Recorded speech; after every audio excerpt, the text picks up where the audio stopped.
আমার জীবনের স্বপ্ন আমি এটা করব, এটাও স্বপ্ন। এই ভিশনও শেয়ার করা যাবে না কারোর সাথে। আপনারা তো ব্যবসায়ী মানুষ, টিপস শিখাই দিয়ে কিছু। বিশাল বড় একটা কিছু প্রজেক্ট নিছেন, শুরু করার আগে আপনি বলে ফেলছেন শেষ, আর এটা হবে না। দেখবেন যে এখান থেকে কনস্পিরেসি, ওইখান থেকে শত্রুতা, ওইদিকে এটা করছে ওইটা করছে, আপনি আর আগাতেই পারবেন না। দুঃখজনক হলেও সত্য, আমরা বাংলাদেশিরা তো এগুলো তো অভ্যস্ত।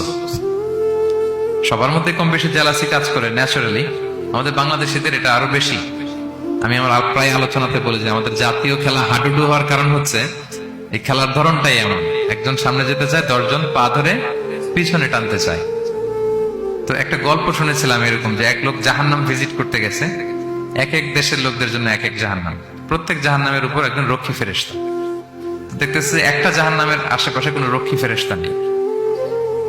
তো বললো যে সব জাহান্নামের উপরে রক্ষী ফেরেশতা যাতে বেরোতে না পারে কেউ, এই জাহান্নামের কোন রক্ষী ফেরেশতা নাই কেন? এটা কোন দেশের? বলতেছে এটা বাংলাদেশের জাহান্নাম।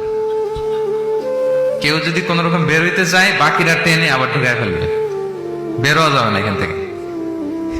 তো এটা নাকি বাংলাদেশের জাহান্নাম। এটা জাস্ট একটা মজার ছলে গল্প করলাম। তা আপনি আপনার ভিশন শেয়ার করলে বিপদে পড়ে যাবেন। আপনি প্রপার হোমওয়ার্ক করবেন, গ্রাউন্ড ওয়ার্ক করবেন, কাউন্সিলিং করবেন, প্রজেক্ট দাঁড় করাবেন, লঞ্চিং